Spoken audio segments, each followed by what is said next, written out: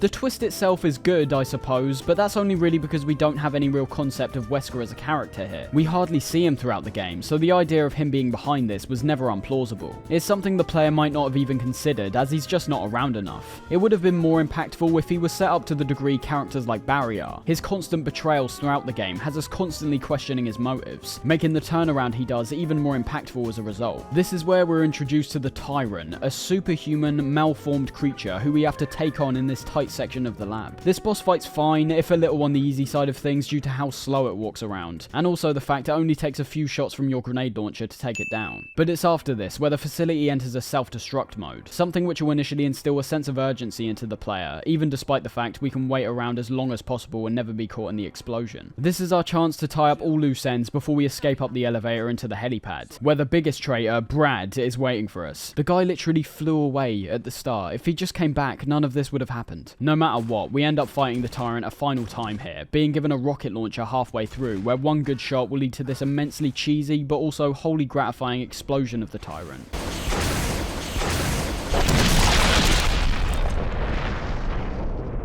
And with that, we finally escaped, with the estate exploding behind us as we fly away in the helicopter. For Resi games, the first playthrough is usually just the beginning though, so let's wrap this first one up by taking a look at some of the differences we can both see in Chris's storyline, the alternate difficulties that get unlocked, as well as the replay incentivizing unlockables. The main difference the player will notice right off the bat when playing as Chris is the character of Chris himself. We're of course paired up with a different set of characters here. Barry's entirely missing and is replaced by Rebecca, a character who interestingly we get to play as at certain points.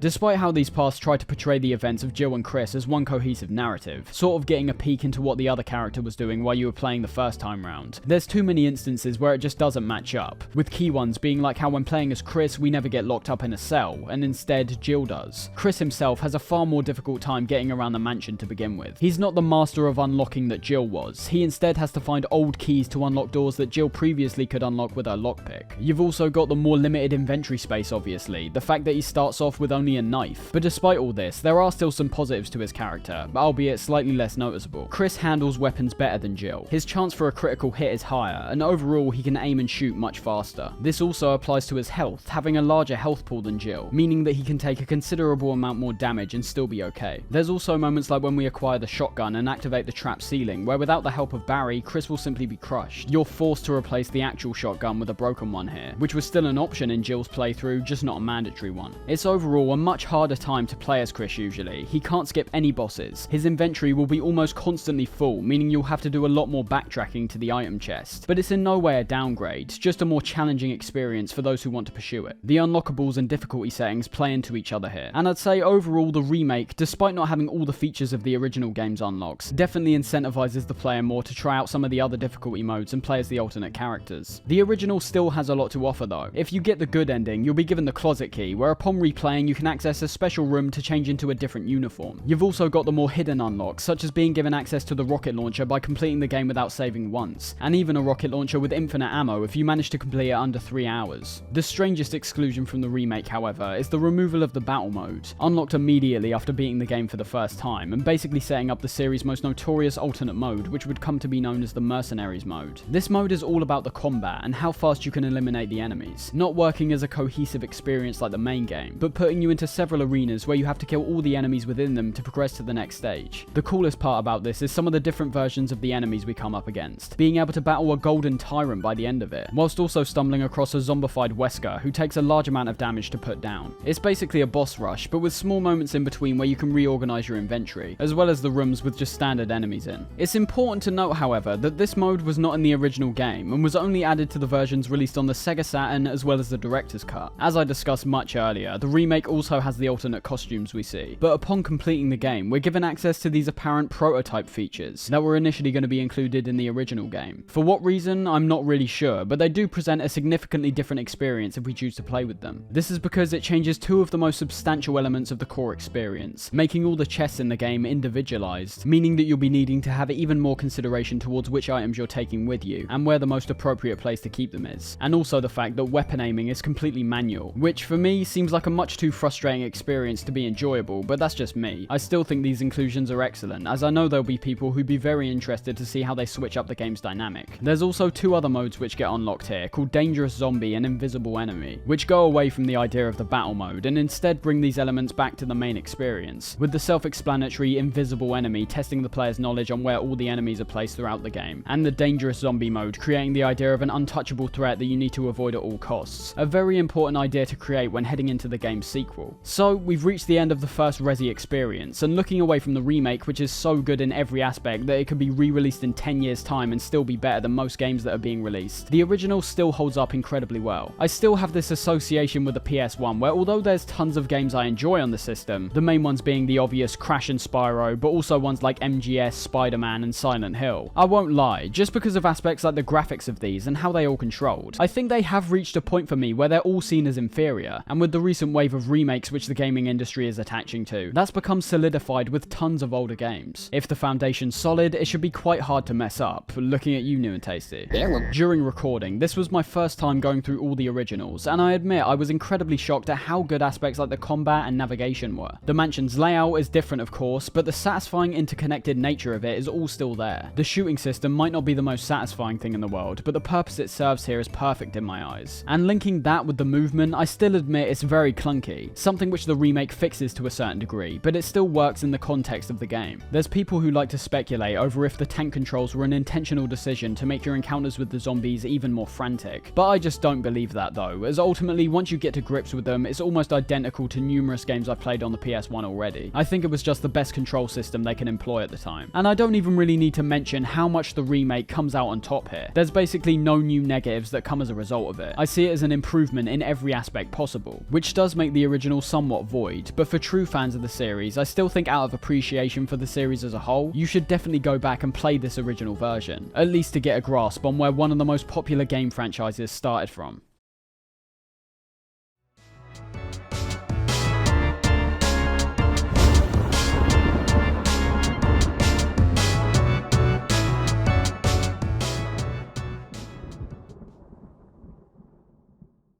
The response to the first game was immense, selling incredibly well and also being praised for basically every single aspect apart from the voice acting, which I mean rightfully got criticised. You saved me! Yeah. It created a brand new genre of video game and revitalized the idea of zombies, a fantastic thing at the time which unfortunately led to the video game industry getting stuck in their ways somewhat in the future, almost relying on zombies too much. And with huge success, it was only natural a sequel was put into production almost immediately, with Resi 2 amazingly beginning production only 1 month after the release of Resi 1. This time, the director role was given to Hideki Kamiya, later to be known for games like Devil May Cry and Okami, with Mikami this time round taking on the role of producer. What would eventually turn out to be a prosperous switch initially started off as a nightmare, with Mikami cancelling the initial Resi 2 project because he thought it was inadequate. But starting over, the team appeared to find the exact vision the sequel required, going in a much grander and cinematic direction, while still holding a large amount of aspects from the original game which still made it distinctly Resi. The game begins with a recap on what happened in the first game, but from the second we get into the game's first in-game cutscene, we can notice a drastic change to the presentation immediately. Although the influence from the first game may be the most noticeable in each subsequent release, I feel like Resi 2 is where they really started to enhance and refine the series' personality. The franchise ends up going for so many different concepts and ideas in terms of its story, and especially its gameplay, that it's hard to say there's a definite set tone here. Hell, that can even be seen in the remakes of these games, with Resi 2 in particular having a much darker tone in its remake compared to the original. The remake is such a huge component when talking about Resi 2 now, being released in 2019, and being so great to me personally that I have to say now, I think it might be my favourite entry in the entire franchise. We'll approach each version sequentially though, much like we did in the first game. Back to the opening, we can now clearly see the live action cutscenes are completely gone, which stays a constant for the rest of the series. Their cheesy absence will be missed by some, but overall it's obviously the best decision going forward. This opening cutscene is much longer than I expected, which is great. It really sets the stakes and tone of the game, giving us a few perspectives of both our brand new characters, those either being Leon Kennedy or Claire Redfield, as well as following this soon to be infected man who's driving a tanker. This game takes place in the aforementioned Raccoon City, where right from the get-go we see that a zombie outbreak has already occurred, with us slowly discovering this while making our way back into the city. By the end of the first game, it seemed that our actions at least contained the T-virus in some proportion. It was unclear if destroying the Spencer mansion had truly stopped it, but at least it meant that it hopefully wouldn't have spread to the city. The fact is though, we're not just dealing with the T-virus anymore, still being the predominant strain behind creatures like the zombies and, as we'll later see, the Licker, but also a new strain known as the G-virus, yet another strain being concocted by Umbrella, and specifically a man known as William Birkin. For all the strange faces and janky movements in these cutscenes, I really don't think they've aged that badly. They're obviously from an older generation of console, I'm not trying to say they stack up with anything nowadays, but they don't look all that bad. There's not many moments that stand out as being particularly great in a directorial sense, they merely serve their purpose in conveying the situation that's being carried out. But there's clear moments here that are memorable, which in turn have been carried over to the remake, despite them occurring in a different location. That's the thing, here we see Leon discover the zombie-ridden city whilst bumping into Claire, someone who we do actually end up seeing a few times across the game, being what I consider a more effective and consistent version of what they were attempting to do with Jill and Chris. Everything here can only be seen within the cutscene though, we're witnessing these events that are completely out of our hands, and as a result we have to wait a while before we're given control. Honestly, I don't think that's a bad thing here, as it quite clearly shows a level of pride in the cutscenes, letting the player take in the atmosphere for a while before plunging them into the game for hours without any overt interruptions. The remake is slightly different in this regard. Cutscenes are both used more regularly, while at the same time not killing the flow of gameplay in the slightest. This can be shown off in the intro, starting with a cutscene but then giving us control when exploring the gas station, an area that's completely glossed over in the original. In between this time where we try to find out what the commotion's about, there's several other short cutscenes that show off the brutality and gore of the zombies, as well as the repetition of the moment where Leon tells Claire to get down. Don't shoot! Get down! Wait! Don't shoot! Get down! They're short and convey the exact frightening tone you want without feeling at all like a nuisance. The gas station segment is very minor as well, but does a lot in terms of introducing the player to the gameplay, something which we'll talk about in a second, and is so vastly different between both versions of the game. Whereas we are still eventually brought to the city and have the exact same feeling of being left out in the cold to fend for ourselves, I do always like when a game has a slow progression so that players can actually warm up for what's in store later on. There's rarely a time in games where I feel the player should be left almost completely helpless with no real guidance on how to carry out their objective. Even games that are considered incredibly hardcore like Dark Souls and Bloodborne have a very defined progression, which is the reason why they work so well. You're given tips constantly if you read the notes on the ground. The enemies starting off have very obvious and slow attacks and die with only a couple hits, as long as the game's appropriately teaching the player the rules of the game, whether that be the more blatant tip system or the more subtle approaches of games like Portal. There should never be any confusion. Making our way through the city streets and eventually to the police station, we can notice a variety of differences this sequel takes,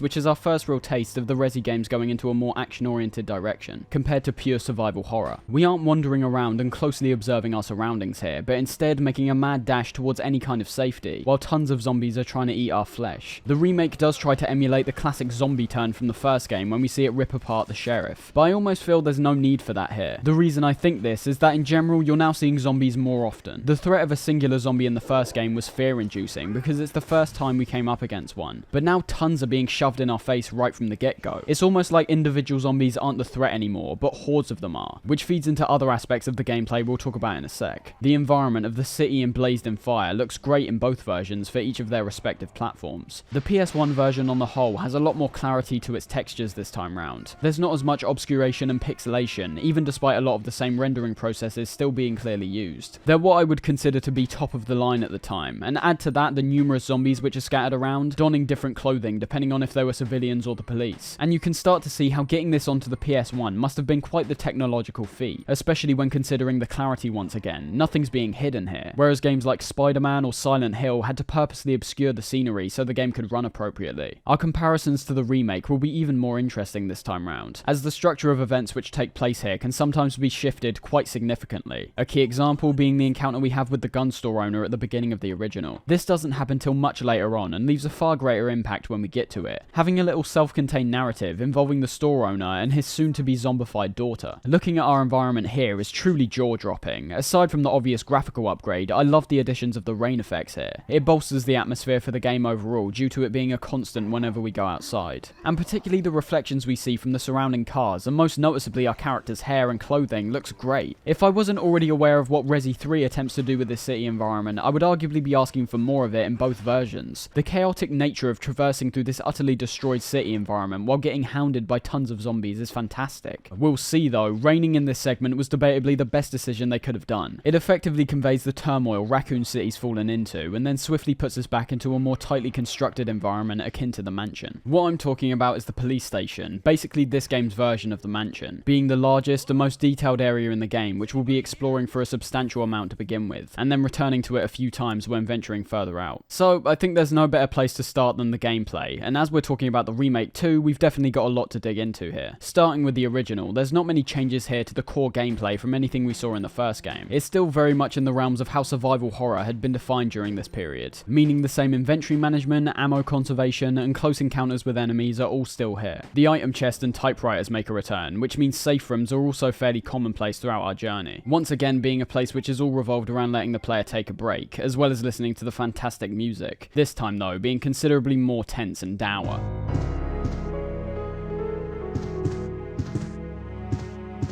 Tank controls are also here, and whereas they still present a clunkiness, I will say the animations revolved around your movement appear much smoother and less robotic, which did also feel like it translated to the movement in general here. There's still points where I found myself grappling with them in some dangerous situations, but on the whole, everything felt snappier to me. Running, aiming, and reloading no longer feels like the occasional chore it was in the first game. As for the zombies, they're basically identical, still taking a significant amount of damage to put down, and also dealing out large amounts of damage themselves. One thing I wasn't expecting though is how much they switch up the dynamic with this sequel. As I said, I'm a huge fan of the franchise, but this was actually my first time playing, and once again made me question where all the complaints were coming from about the series changing so much as it went on. Resi 2 gives you tons of weaponry within quite a short time period. There's so much ammo scattered around to the point where the feeling of conserving it actually felt like less of an overall issue. But the reason for this is that presumably, much like lots of games do with their sequels, they were going for a grander approach, which as a result means there'll be lots of rooms you enter that may contain upwards of 5 zombies in. Fact is though, weapons like the pistol can still be dangerously shit at points, which I thought actually brought more significance to each individual weapon. The shotgun, for example, was perfect for taking out hordes, having a very high damage output as well as a wider spread, meaning that these rooms filled with tons of zombies can actually be dealt with if you're using the most effective weaponry. The point I was getting to though is that because of this increase in the amount of zombies we're seeing, the horror aspect actually ended up being dampened for me. If Resi 1 was a clear-cut survival horror, Resi 2 was like an action with survival horror elements. You'll find yourself shooting so much more here, not just from the fact there's more threats, but also the fact that they've clearly turned away from the puzzle elements in some proportion. There are still quite a lot here, and good ones too. I'd even go as far to say that I somewhat prefer how they're integrated here, not having entire rooms solely based around them, but instead just presenting them within a room that has other functionalities on its own. I'd say the game's more based on navigating your way forward, potentially having to tackle a puzzle somewhere in between, but nowhere near the level of the first game. Then looking all the way down to aspects like the healing, herbs and first aid sprays return 1 for 1. The dynamic they present is exactly the same, and there's no new herbs to discover, which is absolutely fine. Much like everything else, it wasn't broken, so they didn't need to fix it. The one change that we can see in relation to our health is how our character will physically appear more injured once we enter the different states of our health meter. This means that if we enter a cautious state, Leon will be holding his side, and going into danger now has an actual repercussion, severely affecting the speed in which you walk and run, with Leon now limping the majority of the time. In a visual sense, I can appreciate the physical reflection of our health, but I'd say it's more personal whether you like or dislike the gameplay repercussions for taking a sizable amount of damage. For me, I enjoyed the fact we get punished. It's a constant reminder that if the player isn't playing smart, both in terms of playing carefully and keeping a continual health supply with them, they'll end up suffering consequences. But as much as I like that aspect, I can't deny there's a possibility for some frustration if you aren't able to find any healing in close proximity. The speed decrease is quite extreme here, taking longer to get round all these areas while at the same time not giving the player the equal opportunity to avoid damage compared to the previous states. The remake is interesting in this regard, as since it was released in 2019, we're jumping so far ahead to a point where the idea of third-person shooters had essentially been perfected, and with how much better the technology is, there's a lot more to talk about here, all the way down to opening doors and having the ability to observe and investigate anything around us. The first thing, of course, is how we're no longer being constricted by the pre-rendered backgrounds and set camera angles. Everything here is now fully rendered out in-game, which not only means there's more consistency in the environment, but due to the technological advancements, there's just as, and in fact an incredible amount more detail to literally every single object, character, and piece of furniture here. The switch to the over-the-shoulder view presents such a different approach to how you'll be making your way forward, which is intensified by the fact the station itself can be laid out fairly differently between both versions. In terms of movement, we still have the same walking and running options as before, something which becomes especially important when taking on the enemies known as the Lickers, but the biggest change in that regard is our ability to look around, letting us soak in the meticulously crafted environment, and more importantly, aim wherever we want to. We've gotten ahead of ourselves by looking at this remake now, now, although I only thought it was appropriate. So I just want to mention that a large amount of credit should be given to Resi 4 in relation to why this new camera system has been carried out so well, with Resi 4 for many people being the key defining moment in perfecting what a third-person shooter should generally strive to achieve. Just comparing these two games makes me realise the privilege this switch of camera angle brings. You're given so much more freedom on top of straight up clarity. You're not squinting your eyes attempting to see if a distant object is acquirable, but instead being put directly in the shoes of Leon or Claire and having to walk up to these items and observe them more closely yourself. The main change this camera system brings is how you'll be tackling the zombies, which does also heavily feed into the game's presentation here. I mentioned how the remake has a much darker tone, but this isn't just the rule for the narrative. The sheer darkness of the areas you're traversing through can present some damn frightening moments, as well as making the zombies a far more intense threat than before. Due to the consistent lighting and revealing camera angles from before, you'd enter rooms and almost immediately be able to identify where the threats are. Now we're walking down tight hallways, entering all kinds of different rooms without a loading screen segmenting them, and peeking round corners with the potential of a threat now being obscured. The lighting is a large proponent of this, as much like the Resi 1 remake, the light sources are all accurately being conveyed. In an area that has no power, you're appropriately in complete darkness, with your flashlight being the only thing that will start revealing particular parts of your surroundings. Add that to the fact you've got to do the heavy lifting by actually spotting the targets yourself, and there's a much larger chance not just to get pinned down by the zombies, but genuinely surprised by them. Because of this, there's less of that fear of numbers approach the original has, but instead a return to the idea of having that fear of the unknown. Eliminating the zombie threats is fantastic, and arguably the best iteration of the zombies in the entire series. These guys are an incredibly dominating force, while at the same time never seeming unfair. It's rare in a game like this, where at no point did I think their attacks on me were unwarranted, which in a lot of other games cases I do sometimes end up feeling, even when they may not have been. Every mistake I made here felt well and truly my own, and you better believe there are a lot of mistakes you could potentially be making here due to the amount of control you have. Getting shots off now relies on your own ability to appropriately aim and fire. There's no more heavy aim assist where you could raise your weapon and just fire in the general direction of the zombies. Using your crosshair to target them while aiming is the only way to deal damage here. This presents a wide range of possibilities to how you can deal with these situations, made even better by the dismemberment system here. Shooting each individual limb will result in the zombie getting damaged in a different way. So although the head might seem like the prime target due to the fact you might get a critical hit off, if you're trying to conserve ammo, shooting their legs so they can't stand up might actually be the better solution. I love this element so much, as it not only looks great, being able to see their legs be torn off or arms slowly falling out of their sockets, but in terms of the gameplay, it presents even more possibilities and freedom to how you personally want to tackle a situation. What a lot of the Resi games did before this remake is rely on laser sights, but I much prefer what we get here, as it mainly relies on recoil. The more times you shoot, the wider your crosshair becomes, meaning that some of your shots might end up going in a completely different direction from where you're shooting. If you're in a tight spot where a zombie's a few steps away from a grab, you might have no other choice than to just keep firing. But what gives way to higher accuracy and an increased chance for a critical hit is by aiming down your sights and letting them steady, letting your crosshair become as small as possible. And if we're talking about how we're shooting these zombies, I think we should also note the perfect balance they present here. Just like the original game, the zombies here are incredibly daunting. The amount of damage that's required to put them down for good is big. A single clip from your pistol, for example, will likely still not be enough to kill most zombies, which obviously varies depending on what difficulty you're playing on. All the puzzles here, once again primarily being found within the station, have been rejigged quite significantly. This was an intentional decision on Capcom's part due to the fact that although this is a fairly faithful remake, they thought having the exact same puzzles with the exact same solutions could have been quite underwhelming for those who've already played the original. And I think it's a clever decision, which paired up with the switched up locations in certain areas will still have a strong familiarity with those who've played the original, while at the same time being different enough to where they might also be surprised by some of the changes. These additions and changes to the overall layout here are only ever positive. There were certain things in the original where I was just wondering why certain choices were made. A blatant one right off the bat is how there's now two sets of stairs connecting the lobby and the first floor, whereas before there was only a ladder, which because of the loading times occasionally felt too drawn out to me, as well as just being a strange design choice. There's just been a lot of appropriate streamlining here, which I very much enjoyed. The puzzle where we need to find 2 red jewels, for example, has now been changed to where we need to find a book, obviously being located in the library, and an arm which is right by the statue we need to place it on. They've identified the overall experience doesn't warrant the need for the long-winded and more obscure puzzle solving of the first. You still need to find all these items, but they're more out in the open. That's 2 other things which this game takes from the Resi 1 remake. The idea of having rooms color-coded with the colors red and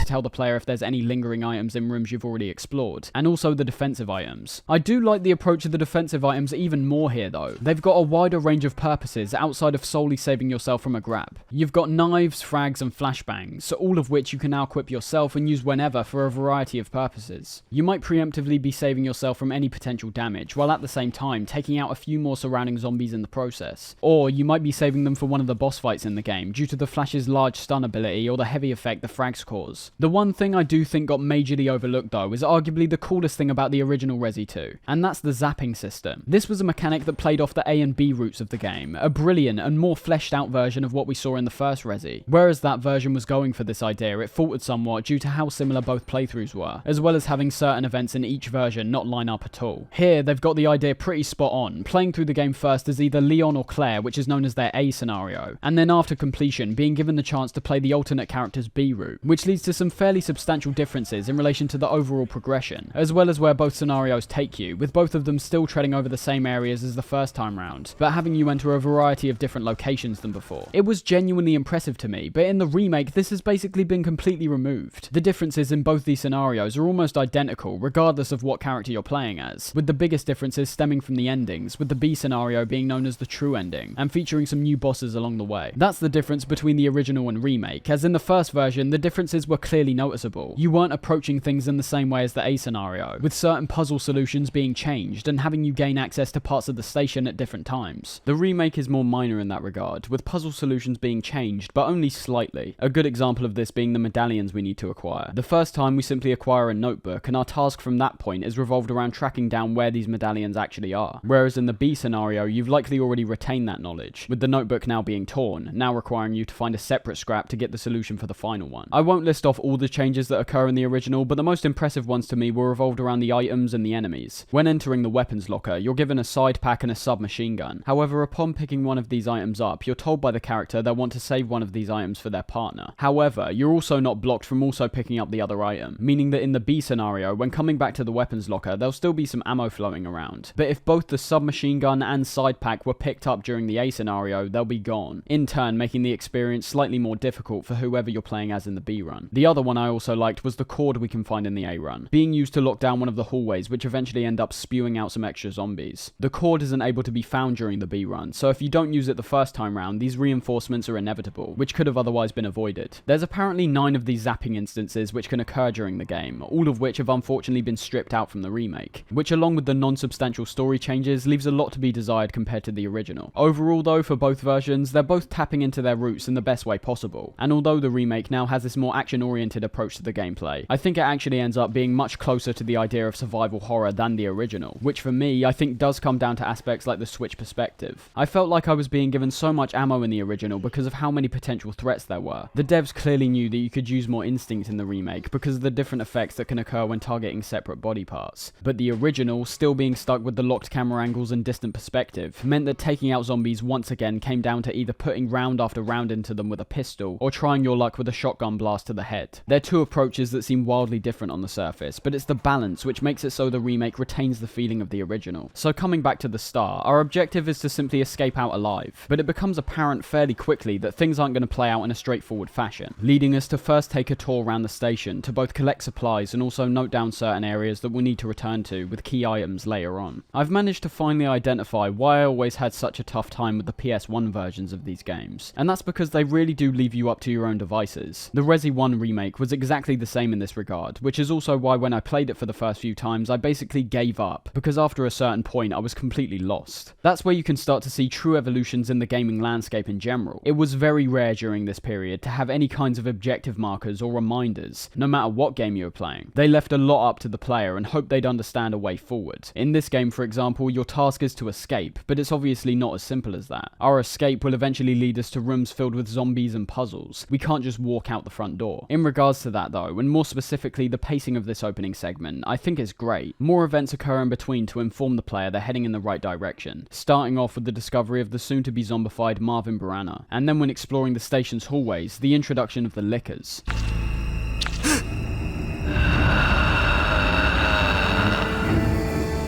I found these to be such an interesting enemy, as they present the player with an incredibly powerful threat that can be entirely avoided if the player's taking consideration to their actions. Their appearance gives away their function, being a giant fleshy beast with their brain covering up where their eyes should be. Naturally, this means they're working fully off sound, so the primary way of dealing with these is to try be as quiet as possible when making your way round them. They're a much harder threat in the original, as I found walking around them oftentimes didn't actually work. No matter what I did, there's a certain point where if you get close enough to them, they'll identify you. And with them typically blocking the hallways, I can't remember a time where they didn't get aggroed. The way they are in the remake still makes them very intimidating from their presence alone, but even while walking 2 feet from them, they still won't aggro. The only thing that will make them aware of you is if you start running at any point, or if you straight up touch them. The attacks and damage from these guys is the best part. Once they spot you, they let out this twisted shriek and dart towards you rapidly. These guys will jump all over the walls and ceilings, both giving them a better opportunity to pounce on you, while at the same time giving you a lesser chance of landing shots on them. You can still take them down obviously, but they're more durable than your average zombie, so killing them with weaponry that's better than your pistol is the best way to not get killed in the process. The dynamic these guys bring when introducing other threats as well is fantastic, with there being moments where you have to decide between aggroing the lickers in exchange for a chance to escape either surrounding zombies, or an even more daunting threat which we'll talk about in a sec. Everything's quite similar to the first game up to a certain point. You're going around the station and unlocking a variety of doors with certain keys, all the while scavenging supplies like herbs and better weapons so that you have a better chance against all the zombies. The key system is identical to the first, but instead of the keys being parts of armor, they're instead different colors and types of card suits. The remake presents this very clearly, and it's a small detail that's heavily appreciated in relation to the map. Upon trying to open one of the countless doors that require one of these keys, they'll be clearly noted down on your map, while also being accompanied with the exact type of key it needs. It should be mentioned though, the original does also do this, but in a more subtle way. The map system here pretty much works the same, being a tool that's predominantly used for navigation once again. At this point, the red and green color coding was still only being used to identify rooms that you've explored and the ones you're currently in. But in terms of the doors, once you acquire one of these keys, you'll notice that on the map, the doors which need the key you're holding will actually be color coded. It's just the fact it's not presented as blatantly as the remake. Just small details like that might seem quite minor in the grand scheme of things, but it's at least giving the player a hint at where their attention should be aimed, especially important for a game where you might just find yourself aimlessly wandering around trying to find anything to further your journey. The progression to the underground part of the station might be the most well constructed in my opinion. The first time round it takes us through the entire station, and then once we're done, we then proceed to backtrack on ourselves using the key items we acquired along the way. As I said, the remake does this using the medallions which we need to place on the statue in the lobby. This idea was still in the original, but was simply used once to acquire another key, eventually leading us through a part of the station which takes us to the parking lot. This is where the structure of both games are noticeably different, as certain events sometimes occur at completely different times. We mentioned him earlier, but the character of Martin basically serves as our initial guide, coming back to him a few times to give him updates, as well as seeing how much his health's degrading. The last time we see him before heading down, we have this final confrontation where he points a gun at us, telling us to leave him behind, whereas that moment in the original happens way earlier, and also in a completely different room. One thing that is completely absent from the original, however, is the situation we get into when arriving in the basement of the station. As we're not entering directly into the parking lot, with that entrance instead being used as a way to return to the main bulk of the station this time, we end up in a boiler room where we're greeted by a mutated William Birkin, who in the original was the main antagonist. He's more prominent in Claire's story, arguably because the inclusion of the character Sherry, Birkin's daughter, but for Leon, despite seeing him crop up every now and then and still getting into all the boss fights with him, he's nowhere near as prevalent. A good example would be a moment that happened shortly after this fight when talking to the journalist Ben, getting killed by Birkin in the original and also getting killed in the remake, but this time by another unknown superhuman threat. The fight against Birkin though I've always found to be quite awkward, mainly due to the extremely tight area we're fighting in. Unlike the original, in these boss arenas there's always a fair amount of supplies scattered around, which I'm not sure how to feel about. Not only is there less risk in relation to dying in general now, due to the fact that on the assisted and standard modes, auto-saving and checkpoints have been employed, but there's also no sense that you have to prepare for these fights anymore. Whereas previously they'd leave an exit door somewhere so that you could retreat and collect some more supplies for a boss, now these scenarios are played out in one go. If you don't have the best weaponry you've acquired up to that point, it doesn't really matter, as you'll be given enough supplies for your other weapons regardless. The difficulty is something that interested me a lot here. By fitting more in line with modern day gaming practices, they stray further away from elements that made the original tense. I can understand the want for this. When you're making a game in 2019, you're sort of wanting to make these games appeal to a new generation of player, ones who are accustomed to things like checkpoint systems. The sheer frustration I felt at points because of how far back I had to go after dying was definitely tedious, but I can't deny it put more weight into every single action I took after that point. Say for example I went up against a boss while having all the right gear but without saving beforehand. In reality there's no reason why I shouldn't try to take it down now, and for an experienced player player, that's likely how you'll be approaching it. But I definitely felt the repercussions of this heavily, teaching me a tough but necessary lesson in how to approach combat encounters cautiously, and also the fact that no matter how ready you think you are, there's always a chance that you could be wiped out fairly quickly. With checkpoints, that risk is entirely gone. If you fail in a boss fight, you're brought right back to the beginning of it to try again, which, as I said, is perfectly fine. It's just a more modern approach. The hardcore difficulty setting also brings back the ink ribbons, and I should mention the typewriters are also still here. They're just basically unnecessary considering the autosaving. I always saved at typewriters purely to feel safe, and somewhat out of habitual instinct with the Resi games. But outside of the hardcore mode, which in reality is just the standard way of playing the original, it presents more of that apprehension the original had. In terms of the boss fight, as I said, it's alright, if a bit messy. Birkin's in a constant state of agony at this point. As we see, he's halfway through his transformation into a complete monster, so we often see when running away from him and attacking that he'll start screaming out in pain and grabbing onto his huge mutated arm. His weak point is very obviously the giant eye that's on his arm, something we still see in the original, but of course can't target as well as we can here. The fight's all based around keeping your distance, as Birkin goes on these huge swiping tirades with a metal pipe, and with the numerous healing and ammo that can be found here, it's not much of a challenge, focusing fire on the eye until Birkin launches himself off the railings into the abyss below.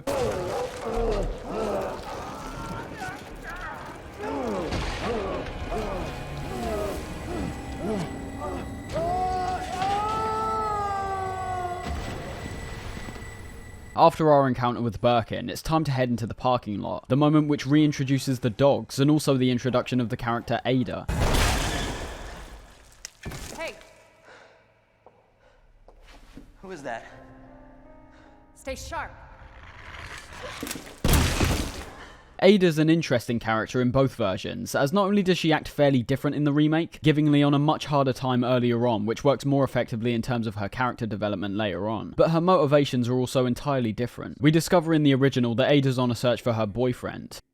I'm trying to find my boyfriend. His name's John. Whereas in the remake, her boyfriend's never mentioned, with her now being identified as FBI from the outset. As I said, she's definitely a more likeable and helpful character in the original, which in some ways does amplify the twist we see towards the end, but the mystery they present in the remake does make her a more interesting character from the moment we meet her. We can't clearly identify her morals, or even her true objective for a period of time, which might make us despise her to begin with, but ultimately makes her transition into a likeable character even more impactful, especially because it's carried out fine enough. Not perfectly at all, but good enough. That's not the only character to have quite a drastic change, however, with us soon after meeting the journalist Ben, who in the original was an absolute wank from beginning to his imminent demise. I don't know anything, and even if I did, why would I want to tell you? We only ever see him locked up in this jail cell, and in the original, he's a selfish prick who's purposely locked himself up and kept the key with him on the inside. In some ways, it does make sense. If you're a civilian in this situation, you would want to get in as secure a place as possible. But it's the fact he's so confrontational and doesn't give us some key information for Ada's search that makes him a detestable figure. The remake basically paints him out as a good guy though, being locked up against his will and serving as an informant to Ada, with him conducting interviews with Umbrella personnel to write an expose on their company. We can't progress from this point without gaining access to the parking lot keycard Ben's holding, taking us to the clock tower puzzle, a fun little interlude in both the original and remake, with the remake station layout and also where the clock tower parts are located, making it an overall less convoluted process. I think I remember around the time the remake came out that people were saying the clock tower puzzle was basically void in the remake, and after playing the original I can see where people are coming from. You need several items that are scattered around the station, like the crank and cog, but in the remake we've already been given access to the crank by this point, and the cog can be found lying around in a particular room on the 3rd floor. There's no actual puzzle here, it's merely been turned into a scavenger hunt. The puzzle elements were there before, however, with there being a small puzzle where we need to light up these statues in the correct order to acquire the cog. Again, it's only a small thing, but at least it was there. Perhaps it's once again the different medium this remake's been translated to, but I don't really understand the absence of these smaller puzzles. I don't think they'd be harming the experience in any way. The bookshelves in the library have also had their functions swapped to adhere to this clock tower puzzle, whereas before there were 4 bookcases which move left or right depending on where you push them. These serve the purpose for unlocking a door later on, giving us one of 4 chess pieces that we need to acquire, which, funnily enough, actually ended up becoming a puzzle in the remake instead. The bookshelves here need to be moved so that we can access the 3rd floor, and in turn get access to the clock tower room, with there also being some hidden items behind some of these, depending on which ones you move. This is when I get confused about what puzzles are being defined as in these games though. As in the original, I could understand if you wanted to say the puzzle in itself is all revolved around that statue segment, but in the remake, you're literally just picking up items items and placing them in slots, pretty much like most of the other things we do in this game. The thing I didn't mention, however, is that in the midst of all this, you would have needed to find a crank to actually move all these bookcases into their proper positions. This is found behind the door with a green club, and on our way to collect it, we come up against not only one of the best threats in the series, but one of the most interesting threats in any game I've ever played.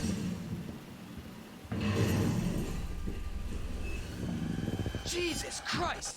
We've skirted around him long enough, so let's just talk all things Mr. X, starting with his almost complete absence from the original. The Tyrant, better known in this game as Mr. X, is a superhuman figure that is completely different to anything we've seen up to this point, being yet another creation of Umbrella's, but this time being programmed with no other purpose than to reacquire the G-Virus, and to stop any officers that attempt to get in the way of this mission. Now, Mr. X is an interesting figure in both versions of the game, and that's all based around how they utilize him as a threat. In the original, much like here, he comes out of absolutely nowhere. We do at least get a cutscene showing him being dropped into the station, but in both instances, he basically just pops up and wants to ruin your time as quickly as possible. The original is easy to talk about first though, as he's not really present at all, and for the A scenario, this is especially true, as even though he's only presented sporadically in the B scenario, he doesn't show up at all the first time round. His appearance in that case may be even more impactful, as he's not even mentioned once in the A scenario, whereas in the remake, he shows up every single time no matter what. Even if he does get introduced in different ways, there's an expectation here which could have potentially dampened the effect of him. That, however, is just not the case, as Mr. X in the remake has been amped up in pretty much every way you could think of. He was surprising in the original for sure, but I just don't think he was used as effectively as he could have to create a properly intense and unyielding foe. The reason for this, and assumedly the reason he only shows up in the B scenario, is that in some ways I'm sure this was the development team experimenting on an idea that would soon become known as Nemesis in the third game. Even though they don't go full throttle with it in this version, there's still definitely a sense that Mr. X is actively tracking your movements throughout the station, bursting into rooms unannounced and stalking you until he tries to ferociously beat you to a pulp. The biggest difference though is that whereas these moments in the original were few and far between, as well as being heavily scripted, they decided in the remake to just go the full Nemesis approach and have him instead be a fully dynamic, overarching threat that's constantly wandering around the station. The intensity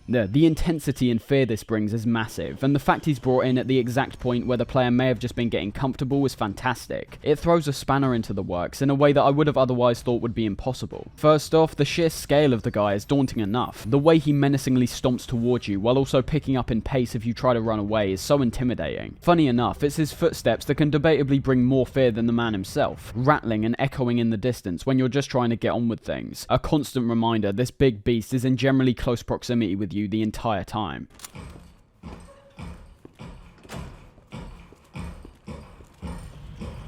The thing with Mr. X is that he can only ever be stunned, adding even more to his already large sense of dread. Stunning may be essential at points if he's got you cornered, but the fact that during this section you have no option to take him out, even for a short period of time, can be terrifying. It is the dynamic element which truly elevates his presence though, and that's mainly in relation to both your navigation around the station while trying to figure out certain puzzles, and also pairing X's presence up with the surrounding enemies. Zombies are relatively okay, it just requires some more thought in how you get out of the situation unharmed. The best one though is of course the Lickers, as it presents this contrast where you have to either walk slowly as to not awake them while X gets closer, or take the risk and run in hopes that you'll be able to dodge the Lickers. Overall, he's just a complete contrast to anything we've been used to up to that point. He's a threat that isn't confined to a certain area, unlike others, and even invades certain safe spaces like the lobby. Talking more on the graphics, as I sort of just skirted over the graphical improvement at the beginning, there's nothing too drastic on the surface when looking at the original. It's more upon closer analysis where the details start to shine through. The character models, for example, have a lot more detail to them. There's a wider variety of zombie models in general, like how there's now female zombies, and there's much more detail here too, with entrails spewing out of them and all their features being more defined. This is the case for our character models too. Leon, for example, has features that are more identifiable compared to Chris and Jill, like his brown swept hair, his RPD police jacket with all kinds of different badges being on the jacket too. There is still a large amount of pixelation, but there's a lot more clarity in the texture work here, arguably being helped out a lot more by some of the distinct colours that are used here, with Claire and Leon having these distinct blue and red colours to their outfits, while Jill and Chris were always rather grey. The environments, of course, are all still pre-rendered, so there's not much change in relation to these outside of the different scenery. Although I will say, compared to the fairly lifeless and boxy hallways of the first game, we see much more detail in these backgrounds, whether that be boarded up windows where zombies proceed to stick their hands through, or rooms which contain tons of items precariously scattered around. There's once again just an overall higher level of detail in every room here. The smoke and fire effects were arguably the most impressive effects I saw here, highlighted predominantly in the opening city sequence, but also presented throughout the game too for great effect. Heading over to the remake though, we've got top of the line graphics for the time, whilst also sticking very close to the style of the original. The textures here of course don't really need to be mentioned. There's so much detail in every single model here that has to be commended. As I mentioned when talking about the gameplay, lighting plays a large factor in this one, and it looks fantastic across the board, especially when you're illuminating the darkness with your flashlight, seeing reflections shining off certain metallic objects, and in one section the water which leaves a certain part of the station flooded. There's so many minor details here that I can point out as being fantastic, like the way Leon's jacket at the beginning creates ripples when moving around, both Leon and Claire's hair also looking great in how it sways around. The zombies and gore here are all fantastic, and they clearly knew that, with one specific moment earlier on where we see a police officer who's had his face utterly destroyed, lifting up his head to see the bloody mess inside.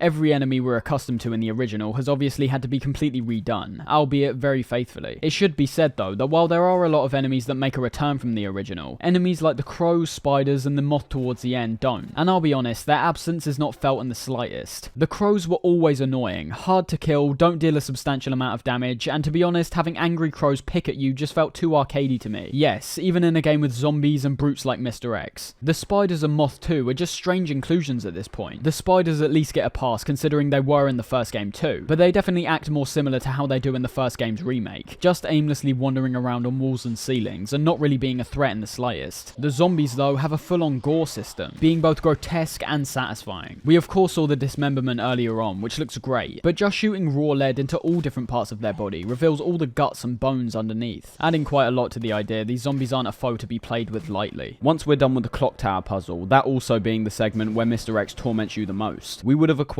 the final piece to this electrical box, where we need to carry out your typical Bioshock type puzzle by guiding both of these currents to the end to complete the circuit. The cutscene which follows after this is our first hint that Mr. X is going to be sticking around for a while, even though it might not seem like that at the time.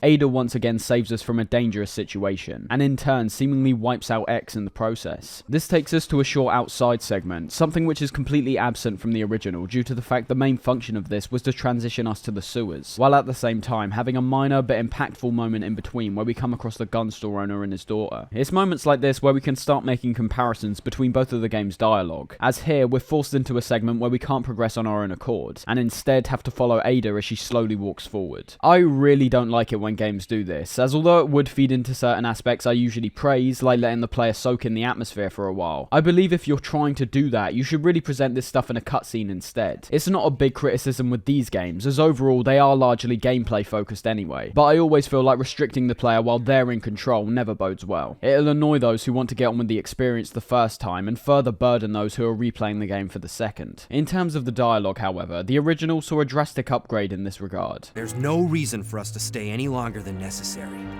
Let's split up, look for any survivors, and get out of here. The first game's voice acting was of course so bad it was bordering insanity, but not only are the majority of performances here much better, albeit somewhat over the top in some instances, Everyone's gonna die! but the writing is also much better, something which I assume would have mainly come from a better translation of the original Japanese dialogue. We can see this shown off mostly in the cutscenes, and most of the issues like the weird phrasings at points and the huge gaps between each character's lines have been solved. There's now a noticeable flow to all these interactions, whereas before it was genuinely like watching a David Lynch film. The characters now also emote a lot better. It seems like compared to how they recorded lines for the first game, there was more direction given to the actors about what scenarios their characters were being put in, and what emotions they should attempt to portray while reading. The dialogue in general here is still very cheesy, but as we'll see, and as we basically can see when looking at the remake, they must have at least been aware of this to a certain extent already. The schlocky B-movie type dialogue ends up becoming a staple of the franchise, and although the dialogue overall was genuinely improved when looking at future entries, there's definitely still a sense that they're purposely emulating this cheesy style. This takes us nicely to the remake, where any kind of loading issues in relation to playing each character's lines is completely gone. This definitely presents an even greater flow to these conversations. They're actual interactions here, whereas before it was almost like waiting for each character's MP3 file to play. The main thing you'll notice about the dialogue here is once again how it emulates that B-movie style, both in terms of how it's written and how the characters are talking.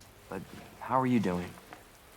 You know, just surviving. I will say though, even though it does feature all the kinds of one-liners we're familiar with, when it takes itself seriously in this aspect, it doesn't really falter. A big risk, considering a couple of the later games here, the most criticised ones being Resi 5 and Resi 6, do take themselves entirely seriously and got a lot of backlash from fans because of it. I'd say that's more to do with the series' overall tone in the past. It was such a grand jump off from what people were familiar with, and also having this serious dialogue paired up with some of the most ridiculous visuals I've ever seen from a game just created a strange contrast. On the whole, the remake's dialogue serves its purpose, while also genuinely impressing me with certain characters' performances, like Marvin and the gun store owner. Still make it out of here together. Just give me... It's too late. I tried, Leon. But I couldn't stop it. We can't let this thing spread. It's on you now. Just go. The highest bar to top in terms of gaming dialogue for me is Metal Gear Solid 2, and especially the final speech from the Colonel. We are formless. We are the very discipline and morality that Americans invoke so often. How can anyone hope to eliminate us? As long as this nation exists, so will we. But I also think that game had a lot more to say than anything we see in any Resi game. It's got a distinct style, and that's all that really matters here. Talking of the gun store owner, this moment is wonderfully bizarre and actually quite powerful, showing us the repercussions of this outbreak on ordinary people, the ones who, unlike us, can't fight back and aren't immune to the virus. Don't tell me how to deal with my daughter. Drop it. No! Wait! Step aside. We need to terminate her before she turns. Terminate. It's my fucking daughter. This takes us down to the sewers, a section that right from the start has noticeably been restructured, starting off with the crocodile boss, whereas before this occurred from the mid to closing part of this section. I will say, I wasn't that impressed with either version of this boss. The crocodile itself is quite a spectacle, but both versions have us deal with it very quickly, when I believe perhaps a boss fight akin to Yawn might have led to this being a more memorable encounter. It's hard to say that, as it definitely is memorable, merely because of how different it is to everything we've already been experiencing. But in the original, we release a gas canister and shoot it in the mouth, something which can be done literally in a matter of seconds. And in the remake, it's been completely transformed into a QuickTime event basically, having to run forward and dodge out the way of its attacks from behind. I do genuinely think the remake is better in this regard. Both versions are so unsubstantial that the best case was to either go full spectacle or turn it into a proper boss fight, something which could have been impressive to see play out, but ultimately doesn't have to be here. It's after this where we're injured by the character Annette, a scientist who we'll get to know over time, who was the wife of Birkin. Leon ends up getting injured while saving Ada, closening their bond, whilst taking us to a moment where we actually take control of Ada, trying to hunt down Annette. This moment's been expanded quite substantially in the remake, giving us some brand new equipment like the hacking tool, while at the same time giving more weight to the actions Ada carries out. This does also happen in the original, much like Leon getting injured, but before we switch to Ada's perspective while Leon was stuck behind a door. Not lessening the impact per se, but definitely introducing higher stakes considering the remake transitions us to her perspective when our main character's in jeopardy. It connects us closer to both characters and makes the actions we take with Ada feel more important from a mission perspective, and also Leon's well-being. All we do with Ada in the original is unlock a passage and another clunky box pushing moment, and also acquire a key for Leon before she runs away. It's all stuff that in reality could be done by Leon, so giving the hacking tool to her in the remake definitely gives her a larger function, unlocking areas that we wouldn't have been able to access otherwise. The hacking tool is cool and works about as you'd expect, with aiming showing us clearly the connecting wires that are connected to certain panels and ventilation shafts, which we can then hack to unlock new pathways. It is still only a short segment, working more as an interlude to better get us to grips with the characters of Ada and Annette, but it's not a section that I dislike in any way. There are some zombies scattered along the way here, but due to the fact we haven't been able to acquire equipment ourselves with Ada, there's a clear lack of any substantial threat here, which is fine by me, as it could have otherwise caused some annoyance. It's the hacking tool which is the star of the show here, presenting some interesting puzzles, the best of which being when we get locked in a furnace by Annette and have to find a way out within a fairly short time period. Most of the time it's used to bust open vent shafts, leading to a great great moment when Mr. X makes his comeback and we have to carefully maneuver ourselves around him. But the furnace part presents some actual tension due to the fact we've only got a minute to escape, with numerous panels being scattered around, which could present some confusion and even more stress to the situation. It's that which brings the whole segment full circle somewhat. You aren't just progressing forward here, but akin to games like Portal, you're being taught a brand new mechanic, gradually becoming more accustomed with it over time, and then are given a final test to prove what you've learned. In terms of the sound design in this game, there aren't many drastic changes in terms of the original. With a lot of games during this period, due to the lack of memory, certain elements of a game would have to be prioritized over others, and in more instances than not, audio was one of the largest components that would have a drop in quality somewhat. That's not particularly the case here, but more just the fact that all of the sounds we were used to in the first game are fairly similar here, and that's even the case for the new sound effects which have been added. A good way of showing what I mean is by looking at some of the weapons. Listen to the pistol, for example.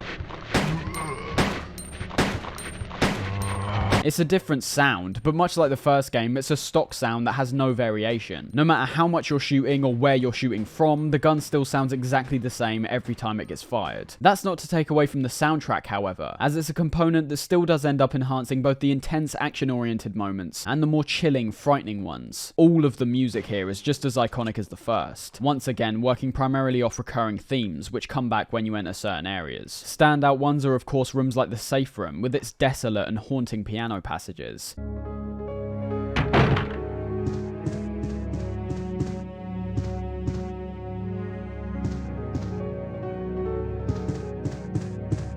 The lobby with its foreboding and mysterious progressions.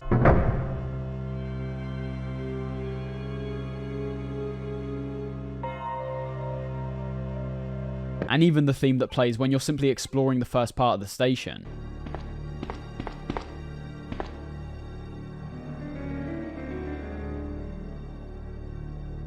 It presents a sense of intrigue and tension on top of being memorable. Whereas there are still moments where we're left in complete silence, these tracks, most importantly, never take away from that tense aspect, with the tracks dynamically switching out when jumping from quiet exploration to loud combat. There's just a lot more variation here. Zombies not only have a wider variety of moans and groans, but despite still clearly sounding like a manipulated audio file of an actual person groaning, they are a lot more guttural and twisted.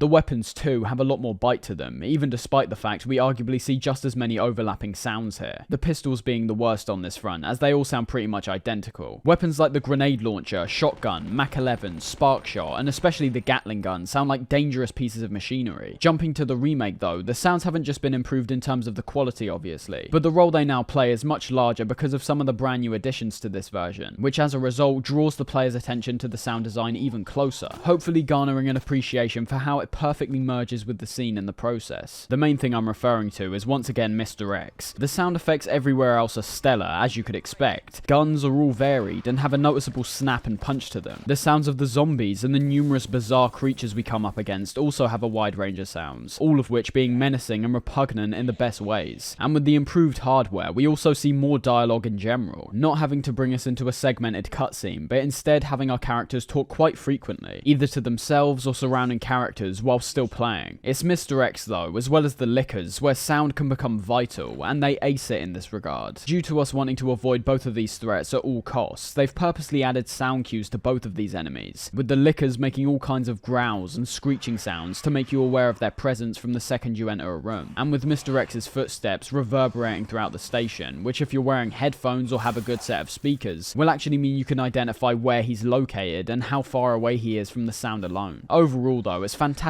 stuff, and the best part, and kind of slimy part, is that included in the few pieces of DLC that was released for the remake, one of which was a sound effect pack, bringing back all the iconic sound effects from the original, like the menu sounds and music. I'll admit this is more for fans of the original, and those who may simply be intrigued at how the soundtracks differ, as it doesn't fit as well with the overall tone of the remake, but I'm very happy this edition was still put in, as hearing themes like the safe room music is much appreciated from the fairly minimalistic and nothingy music which is in the remake. remake. It just should have been in the base game to begin with, but business is business, I guess. Heading back to the sewers, after the croc encounter, we swiftly get introduced to an enemy known as G, or Lesser Gs, being one of the few other enemies that have actually been infected with the G virus. An interesting point, as although the G virus gets brought up quite a lot, it's not actually seen all that much in the actual games. Another interesting thing to note is how G was actually transformed into an enemy type instead of a one-off boss encounter like we see in the original. I'm still not a big fan of this fight. I think the area you fight in is way too restrictive, which still could potentially lead to an engaging battle if it was a proper one-on-one, but G has the tendency to release these smaller enemies which tediously attach themselves to you, locking you in place for a while and giving G a better opportunity to attack. And once again I have to say the tank control combat led to a bit of initial confusion with this fight too, with there clearly being a large eye present on its body, which appears like a weak point, but ultimately being able to be killed by shooting wherever on its body. The lesser Gs are different in that regard, this time being found solely in the water, and now genuinely having its weak point be the eye on its left shoulder. I've had my issues with this enemy over the years, and for a while thought it was tedious, mainly due to how easily it can grab you because of its sheer size. But I realise now that was more an issue on my part. When getting grabbed, you can still use your defensive items obviously, and just like how it's easy to get grabbed, once you use one of those, it's also very easy to run right past it while it's stunned. The thing I used to do was simply try bypass it. I think it was genuinely the size of the thing that made me assume trying to take it down would waste more ammo than necessary. Fact is though, once you're aware of its weak point, oftentimes being covered up by all other kinds of gunk and spores, taking it out only requires a few shots to explode its eye, eliminating them for good. It's in this part where you can see what I was talking about in relation to the game's structures. The sewer segment in the original was quite spread out between the sewers themselves, on top of backtracking back to the station to acquire some of the chess pieces. These are used to access the lower areas of the sewers, as well as the underground train, whereas in the remake, these chess pieces are placed inside that area itself, being turned into more of a puzzle that stays solely contained within the sewers. Whereas before, all we had to do was find the pieces and place them in to keep progressing forward, assumedly due to the fact this part now isn't related at all to the previous clock tower, library and statue puzzles. They felt the need to elaborate on it somewhat, which is absolutely fine. All these pieces are found within the sewers only, with the way you acquire these being navigational puzzles within themselves. The rook, for example, is connected to a bridge, which you actually need to use first to acquire some key items, like the treatment facility key and T-shaped handle, meaning that you have to first unlock a way back to the same area so that you can pick up the piece while also having a way back to the terminals. The other puzzle gives us both remaining chess pieces, with the king and queen being found in this maze of locked off doors, most of which are once again only powered up when the corresponding piece is placed in a nearby panel. It's here where we're also given the opportunity to acquire the flamethrower if we use our smarts, so I think this gives us a good opportunity to discuss the weaponry that's on offer in this game. The overall selection here isn't all that different from the weapons we saw in the first game, still having a variety of weapons that all serve particular functions and are dished out ammo in accordance with their effectiveness. A pistol, a shotgun, a grenade launcher and a magnum, all stuff we're familiar with, but where things are switched up slightly are in relation to weapons like the submachine gun and the spark shot. This is because these don't work off ammo supplies, but instead have a percentage beside them to show how much you've used them up. They've got completely limited usage. Once you've used them up, there's no way of getting them back or acquiring more ammo for them, but as you could assume, this does also mean they can be more effective against enemies compared to your standard weaponry, so it presents some decision making in relation to when you'll want to be using these, as well as how long you'll want to keep them on you at certain times, due to the fact that weapons like the ones I just mentioned in fact take up 2 slots instead of just 1. A brand new addition we see here is the idea of weapon attachments, which can significantly improve the quality of the weapons you're carrying, and sometimes change your playstyle depending on what attachments are being added. Now this isn't the case for every weapon here, at least not in the PS1 version. Only Leon's pistol, the shotgun and the magnum have these separate weapon parts which can be attached, with the pistol easily having the most substantial change. The shotgun can become the C shotgun by attaching these weapon parts, being way more damaging and also having a wider spread so that you can deal with groups of enemies easier. But what I like is how these upgrades do also come with their own drawbacks in some ways, with the recoil being significantly increased on both the shotgun and magnum, with the shotgun also holding less ammo overall before you have to reload. My favourite changes are given to the standard pistol, being transformed into what will eventually be known as Leon's classic Matilda, even though it's not referred to that in this version. All it adds is a 3-round burst effect to the weapon, being far more effective compared to the standard model if used effectively, not just making zombies easier to eliminate, but also now becoming genuinely effective against some tougher enemies like the lickers. That's the brilliant contrast it presents though. You're gonna have to be careful and skillful with it, as we already know how important ammo conservation already is. So you're balancing this risk of potentially higher damage outputs with the possibility that without solid accuracy, your shots may end up missing. I'd say the weapon parts are easily the most substantial switch up we see here, because as I mentioned, the overall arsenal isn't all that different despite the appearances of most weapons being changed, and the remake doesn't differ all that much either, but simply expands expands on what was already set up beforehand. One thing that both versions do is once again use an element like the weaponry to enhance the replay value of the game. Another idea which has been carried over from the first game, with both characters having different weapons to take advantage of, some of which have drastically different functionalities. Claire, for example, was able to attain the grenade launcher and MQ-11, whereas Leon can't, also working the other way round, with how Leon is the only one who can attain weapons like the flamethrower and shotgun. This is also the case for the B scenarios for each character, being given a new pistol within a fairly short period of time, and in both instances usually becoming the primary pistol that you'll be using from that point on, due to a noticeable decrease in 9mm ammo. Gunpowder was a brand new addition to the remake, taking the mechanic from Resi 3 and streamlining it to a certain degree to introduce not only a brand new way of crafting ammo, but also a new kind of balance to the player's experience. Whereas before it was more based on just finding ammo that was scattered around. Now, oftentimes, you won't just be finding these boxed up rounds, but instead several different types of gunpowder, which will give you varying types of ammo depending on how you combine them. As I said, the process has been streamlined here. We'll talk about it more when actually getting to Resi 3, but the combinations we have here aren't as complex as the ones we get in that game, and all rely on combining the gunpowder themselves instead of using Jill's reloading tool. I still love this mechanic a lot though. It feeds into the inventory management a lot due to the fact that gunpowder is a separate item that will be taking up one of your slots, not even being able to be stacked on top of each other, meaning that every time you're wanting to craft some more ammo, you're going to have to reliably have at least 2 slots open. Either that or having all your slots filled up and then just combining 2 gunpowders when picking up the item. You may not notice it, but solely down to this fact, it will make you approach a lot of situations in a different way, perhaps leaving other items behind while speculating if some extra gunpowder is up ahead. At the same time, when the different types of powder get introduced later in the game, it leaves you with the choice about what weapons you'll want to be using more, so that you don't end up creating some ammo for a weapon you're not a big fan of, or ammo for a weapon that needs it less than some other one. They arguably had no real reason to put this in the game. It wasn't in the original, when at points could make things a lot harder for the player, but the fact they did feeds a lot into the survival horror aspect, which, let's not forget, with the more action-oriented combat system, could have potentially been thrown to the wayside at some point. After collecting all the chess pieces, it's time to rearrange them into the correct order in a small puzzle segment. As I said, this was completely absent from the original due to the fact that the chess store was already linked to numerous other puzzles, making the idea of another puzzle at the end of it seem somewhat irrelevant and tedious. Here though, as it's self-contained to the sewers, we've got a minor puzzle that all revolves around a note describing which chess pieces go into which slots, with these slots having labels attached to them, and the note itself being pretty obscure in how the instructions are given to us. Some of these labels have been torn off, however, making the process that bit more difficult, as you're now having to pay even more attention to the note and using it to fill in the blanks. It's nothing too difficult, it just takes a basic amount of intuition to recognise which pieces go in which slots, judging by what the note tells us. The best thing it does is what happens upon playing the B scenario, this time round having a completely different solution, while also having a different note that is arguably even more obscure than the first. Just small things like that go a long way in differentiating the two experiences, and for the remake in particular, which has a lot less alternate things to offer in this regard, it keeps things fresh and new, even when we're traversing through areas that we're already familiar with. Realistically, during this entire section in the remake, the original presents a slightly more bizarre approach that I'm not sure fitted that well tonally. The sewers section here is more about navigating forward to the next section, with Ada tagging alongside you, something that's accessed by using a gold and silver medallion to shut off the water flow in a section of the sewers to unlock a door. I understand that already in the opening hours of this game, we've been having to unlock doors with special keys and dialing in codes to number pads, but I always thought of the medallions here as being really out of place. All the time down here, we've been working with switches and valves, things you could actually imagine would be used in these sewers to control things like water pressure and the like. And then, all of a sudden, we have a strange 2-medallion box which cuts off the water to this part, which I just found weird. It's after this point in the original where we've almost reached the lab section, which is basically also the case for the remake. But in between here, we see some major switch-ups in the structure, including a boss fight in both versions, one of which is completely new and awful, and the other of which is swapped out as one of the final bosses in the remake. The second encounter with Birkin as we're attempting to rescue Ada from a locked room is really bad in my opinion, easily being the most awkward encounter, and arguably the worst moment in the entire game for me. After turning on the power, we get ambushed by Birkin, leading to a short segment where we need to dodge his claws which shoot through the ceiling, a direct translation of the other boss fight which we'll talk about in a sec. But after that, we need to retreat slightly before entering the minuscule boss arena, which I attribute as being the main reason this boss is so bad. The primary way of taking out Birkin here is with the large crate being held by the crane, being apparent almost immediately with how it takes up most of the arena to begin with, and can only be moved by pressing this big green button on a panel nearby. The concept of this boss is fine, you're having to lead Birkin to a particular area so that you can knock him off, only taking 2 knocks off the crate to defeat him. But in execution, this boss is just frustrating, once again primarily due to the area you're fighting in, on top of how wide Birkin's attacks are. It's a hard task to escape his large swings anyway, but ultimately I would have still still been fine with it if it wasn't for the grab he does. The thing is that you've got to time the crane quite carefully, as if you're caught anywhere near it while it swings round, you'll die instantly. It's not just a positioning issue though, as Birkin has an attack that he frequently likes to do specifically when the crate is getting ready to smash into him, where he'll pick you up and lock you in place for a while before you can escape. And the fact is, if you've already pressed that button, chances are by the time he's grabbed you, you're already done for. I've never been a fan of this boss fight, as it's just too awkward of an encounter, not to mention that it doesn't encourage the approach of taking him head on at all. Once you see the concept of the crate, it's already conveyed to the player that using your ammo will most likely be a waste. The best way of taking him out, which I found though, was to actually use some of your resources, like grenades and perhaps your shotgun, to stun him for a period of time, removing the possibility of a grab and giving you a fairly large window to get the crate back round again. Nevertheless though, the small area we're working with, the slow grab attacks from Birkin, and the concept of a time and area based attack does lead this to be much more frustrating than it had to be for such a simple encounter.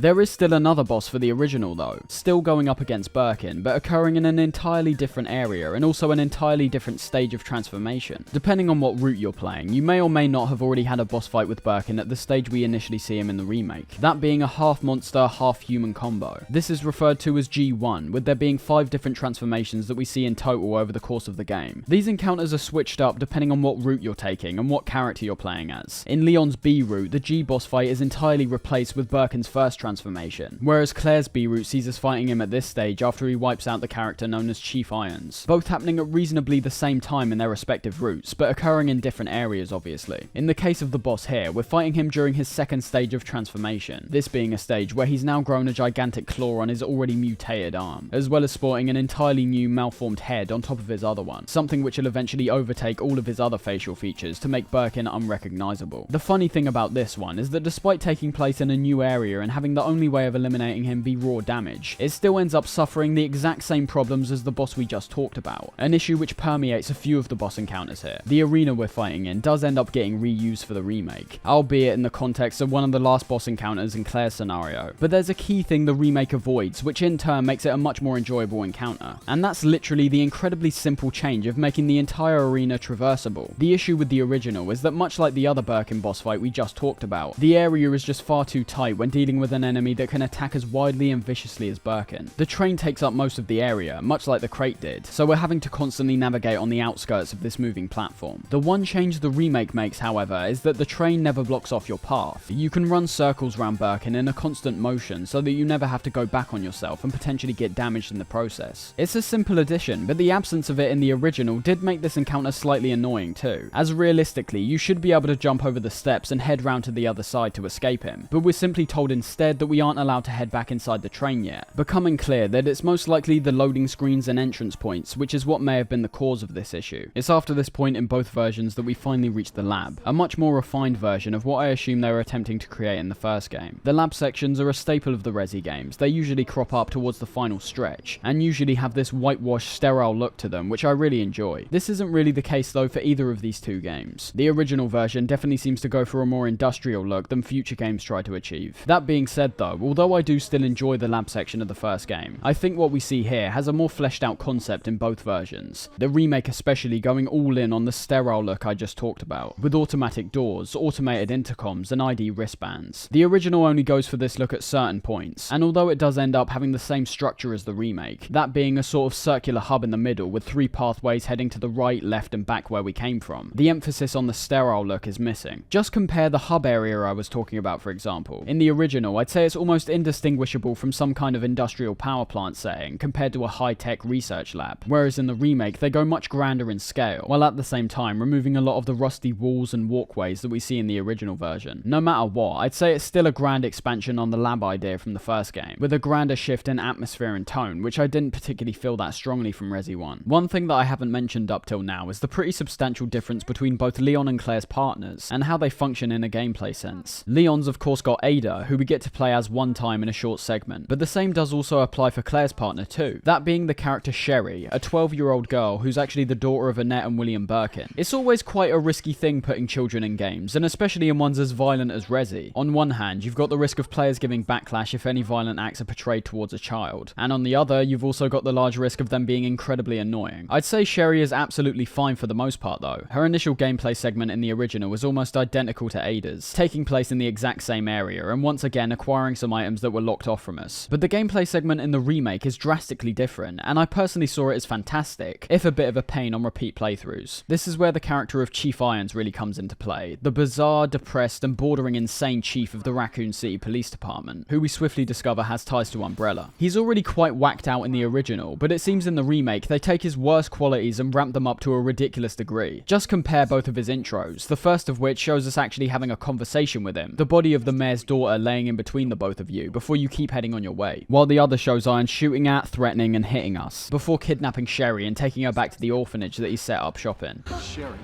get over here. What's your name? What's your fucking name? Claire! Sherry, you come with me now, or say goodbye to Claire. Okay, I'll go.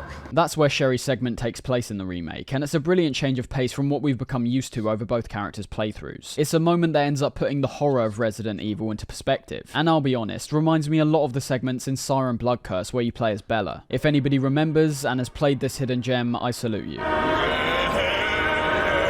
Resident Evil's horror genuinely does come so much from the survival element. It's more based on the anticipation of what could be hiding behind that door and if you've got the appropriate resources to deal with it. What this section does though is completely strip out the possibility of fighting back, which ends up presenting more sheer dread than ever before. The fact is though, I am actually glad this is used only one time over the course of both playthroughs. Although I still enjoy games like Outlast, the complete removal of any combat system does end up leaving a lot to be desired. Remember, horror games will likely only scare you on your first couple runs. After that initial buzz is gone, you're left asking what else this game has to offer. In Resi's case, I keep coming back to these games for their fantastic integration of level design, puzzle solving, and satisfying combat, an aspect that's still enjoyable and player dependent every time I replay them. That's why I mentioned the replay value in Sherry's section does waver on repeat playthroughs, however. Once you figure out what to do and how to handle Irons, the threat and anticipation's mostly gone, and a large amount of your time will be spent sitting around and waiting for things to play out. I can't deny, it's still a great segment though, with the prospect of being a little kid who's incapable of defending herself, making the stakes much higher, and as a result, making Irons an even more daunting threat. I feel that psychologically, certain things like how long it takes for Sherry to climb up certain objects, and the fact the aim button's now been changed to a crouch button, lets the player know the power dynamic has severely switched. We haven't even got a chance to defend ourselves anymore. One mistake will lead to failure, yet again raising the stakes overall, and making the player enter each area with a large amount of trepidation. Our goal in this part is to simply escape, a task which becomes much harder after we discover that Irons has the front door locked,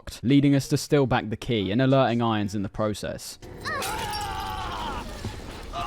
What follows on from this point is a cat and mouse game, running away from Irons and hiding from him as he attempts to find us, with his flashlight cleverly being used as his cone of vision that we need to avoid. We never actually end up escaping as Sherry, instead getting trapped after a certain point and being saved by Birkin, a weird side of the game where they attempt to convey some kind of recognition abilities and sympathy with this huge G monster.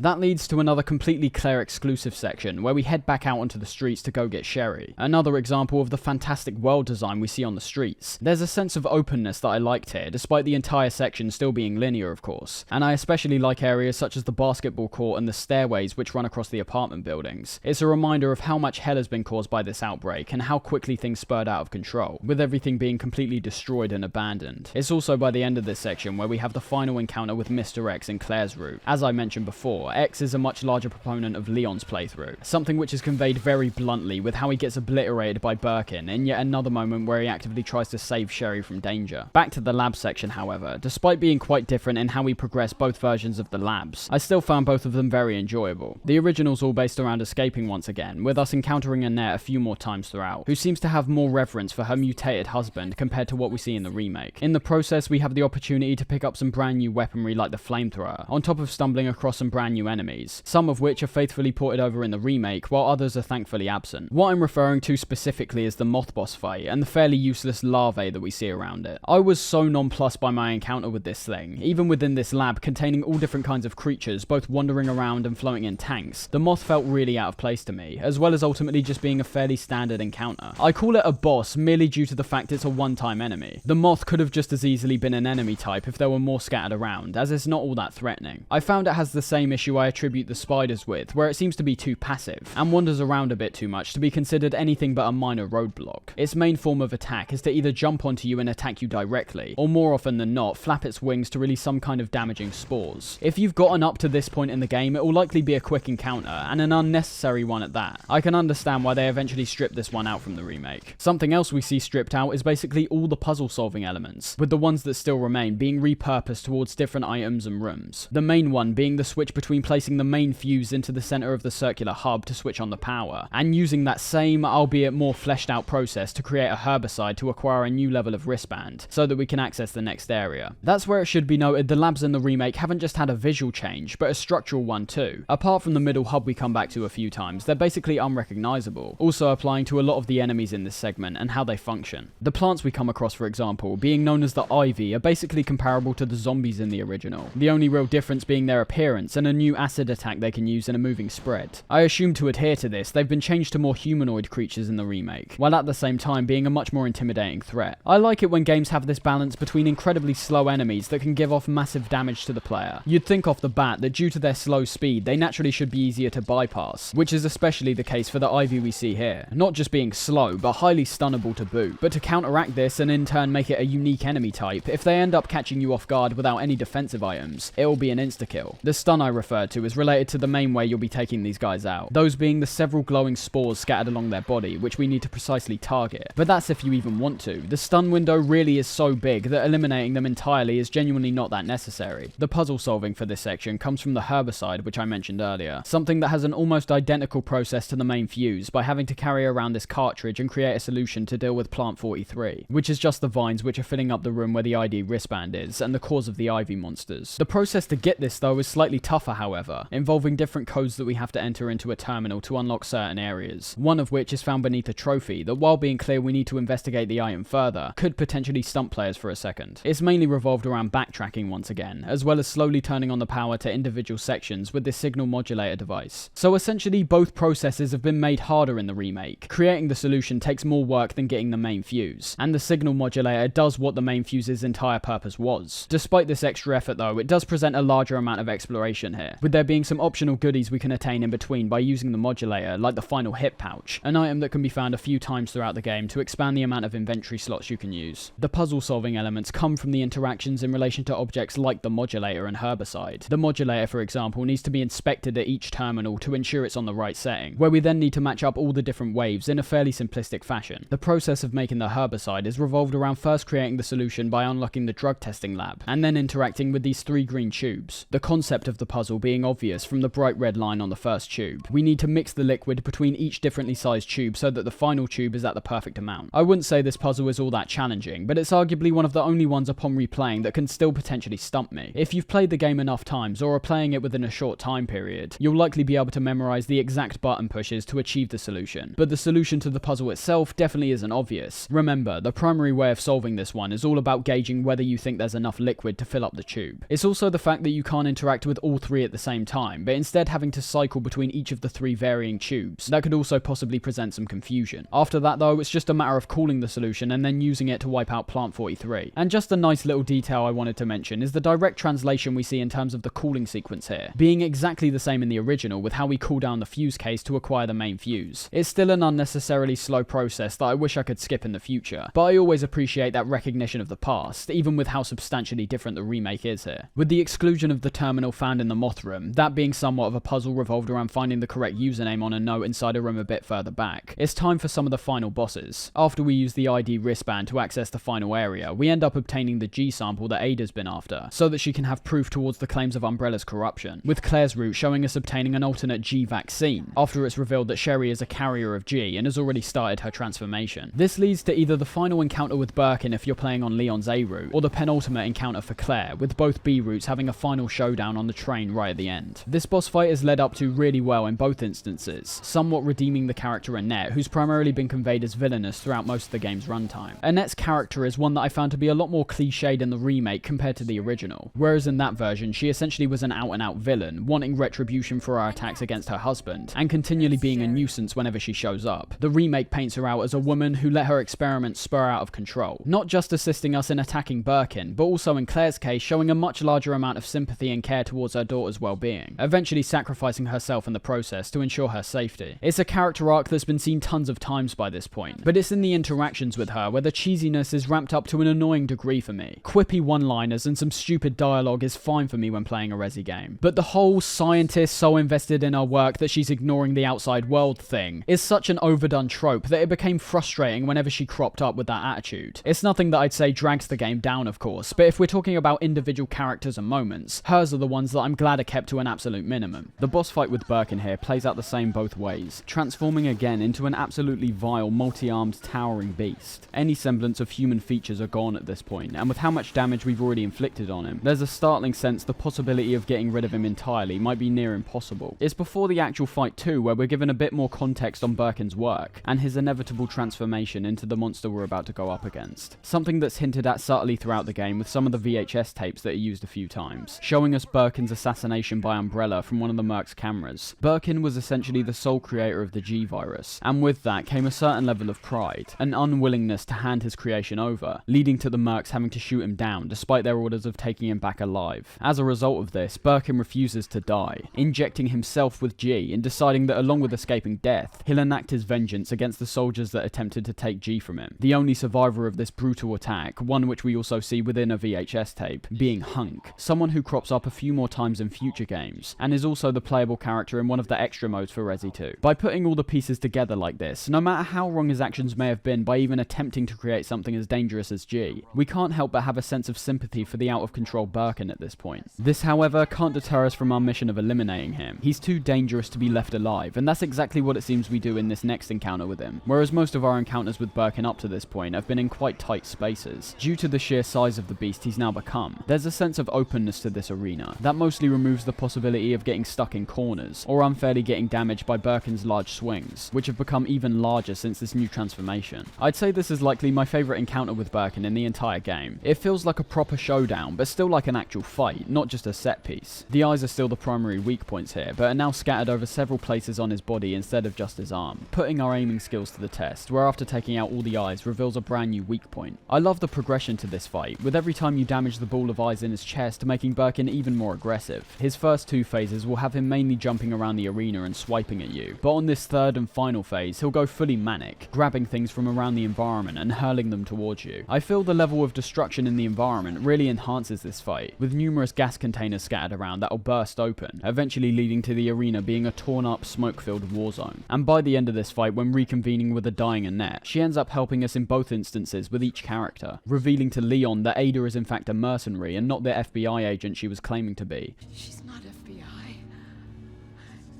She's a mercenary. She's gonna sell it. The G-Virus is gonna go to the highest bidder.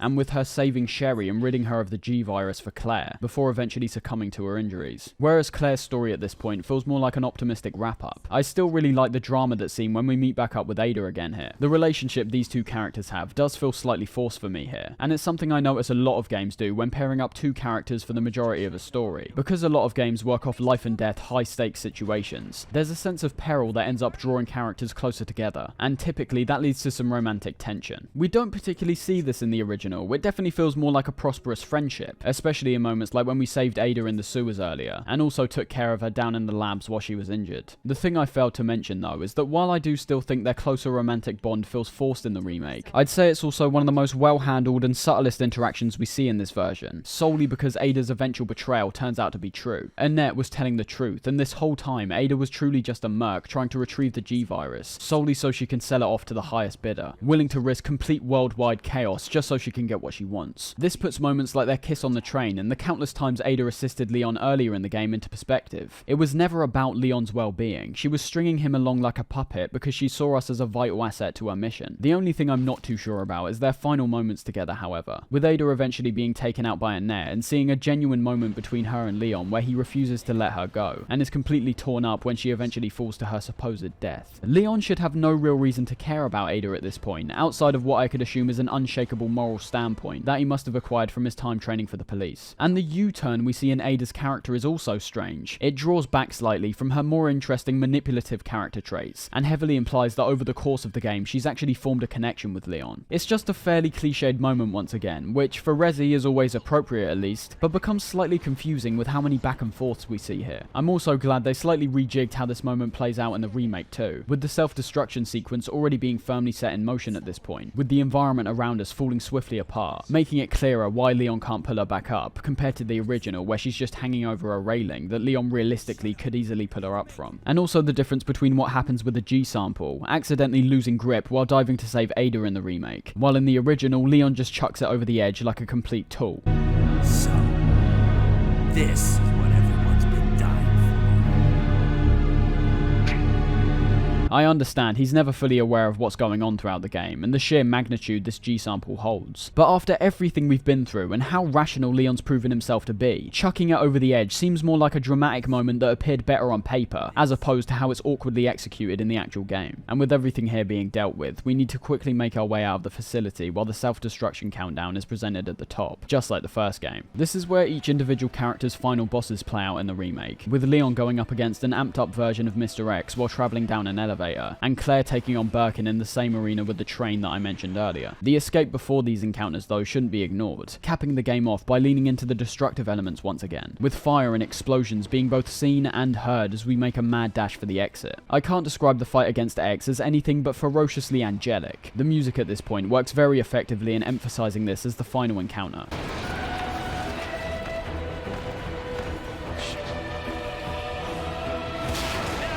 It's just a shame the boss has the exact same issues as the second Birkin encounter, and for some players it will arguably be an even more challenging fight. This is because much like Birkin, X here has the tendency to dive across the arena and swipe incredibly wide with his brand new claw hand. Luckily there's no time-based external elements here, raw damage and pure survival is the main way to get rid of X. I just have to say again though, the arena is the primary issue here. It's tight enough to be a restrictive issue off the bat, but with how it also ends up getting even more cluttered due to the debris that starts falling down, it can become quite difficult to avoid any of his attacks. Much like most of the boss fights in this game, it is passable. I'd say due to how well the scenario is set up, most players won't have an issue with retrying a few times, because of how exciting the fight actually is. It's not what I'd call a nitpick, with how many times I've played through this game, every time noting these moments down in my head as somewhat awkward and restrictive, I'd have to classify it as an issue. It's just not one that will taint the experience in any way. It's interesting how the roles are switched between both the Birkin and X fights. It's one of the key reasons why X is cemented as the main antagonist for me in the remake, removing the iconic final rocket launcher attack from Birkin, and instead applying this to X. Talking of Birkin though, the removal of this rocket launcher in no way dampens his fight, with Claire instead being given a minigun to mow down as many of the beast's eyes that are constantly regenerating inside his chest. I love how Birkin interacts with the environment here, climbing up walls and launching himself towards you from above, seeing some fantastic details like how the sheer weight of him forces the elevator even further down its descent. I'll also say that the balance of this fight is great, because we can run around the entire arena in a circular motion. It's almost like we're a matador leading a bull around as he charges wildly at us. The addition of the minigun stacks up and possibly outshines the rocket launcher too. We get more time to actually use it, and with the large ammo count it has, we can also let loose as opposed to being conservative with our ammo. Both encounters are explosive and grand, something I can't really say for the final encounters in the original. The boss is once again dependent on the A and B scenarios, with A being a final fight against Birkin and B being one against Mr. X, with both of these being your usual run around, keep your distance and get damage off affairs. X is not set up anywhere near as much in the original. He's an entity that's so sporadic it's hard to form any connections, positive or negative, to the mutant. Although as he's fought only on the B route, this does end up being void somewhat due to the fact that the true final boss will always be our encounter with Birkin on the train. Birkin's fight is played out the same as our penultimate fight with him in the remake, and X is played out almost the exact same. It's just that this time we're not fighting on the elevator, and also unfortunately don't have the hilarious one-liners when taking him out. You lose, big guy.